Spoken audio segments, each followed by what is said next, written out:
Bienvenue, nous sommes au Centre de recherche en neurosciences de Lyon, de la plateforme Neuroimmersion. Neuroimmersion est une plateforme technique ouverte à toute la communauté scientifique. Elle associe des systèmes immersifs de réalité virtuelle de pointe avec des outils classiques des neurosciences cognitives et cliniques. Je vous propose d'aller à la rencontre de Ruben qui va vous présenter son propre protocole expérimental en réalité virtuelle. Je m'appelle Ruben Herman, je suis médecin ORL à l'hôpital Édouard Herriot.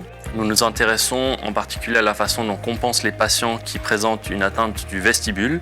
Il s'agit d'une partie de l'oreille interne qui permet de notamment stabiliser le regard lors des mouvements de la tête. Pour ce faire, on a développé un protocole sous réalité virtuelle qui nous permet de créer une incohérence entre le mouvement de la scène visuelle et le mouvement de la tête.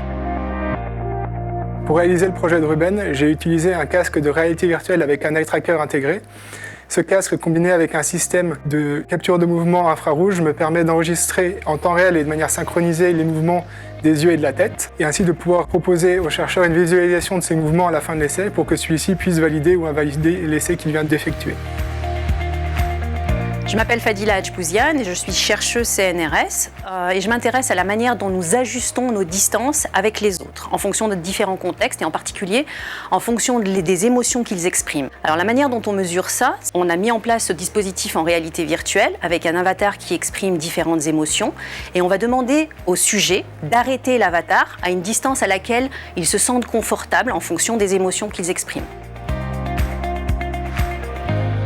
Avec les outils à disposition de Neuroimmersion, nous pouvons aussi poser des questions typiques des sciences cognitives. On se pose la question de l'origine de ce qu'on peut faire contre les biais ratios.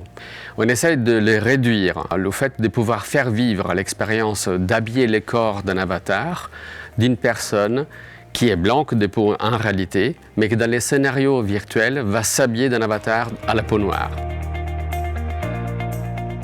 Je suis l'ingénieur d'études sur la plateforme Neuroimmersion. Et pour cette expérience, nous avons décidé d'utiliser un système de suivi de mouvement à base de gyroscope et de centrale inertielle afin de pouvoir réellement incarner le corps de l'avatar de manière très fluide et ergonomique pour le sujet. Pour poursuivre notre visite, je vous propose d'aller à la rencontre de Valérie Gaveau qui s'intéresse à la perception des sons dans notre environnement proche. Mon fil conducteur de ma recherche concerne la rééducation de la décence, notamment la rééducation auditive, et plus particulièrement la spatialisation des sons. Ça consiste à localiser des sons autour de soi. Donc grâce à la réalité virtuelle, je me permets de rééduquer cette spatialisation auditive. Pour cela, je les immerge dans un espace visuel, tel qu'une scène de supermarché. Je leur envoie des sons, donc un locuteur qui les interpelle. Je recherche le rayon des fruits et légumes. À eux de localiser la personne qui les interpelle. Et l'avantage de la rééducation par la réalité virtuelle, elle s'adapte autant aux adultes qu'aux enfants. À Neuroimmersion, on peut donc vous fournir un laboratoire idéal. On vous attend pour être sollicité par vos projets de recherche.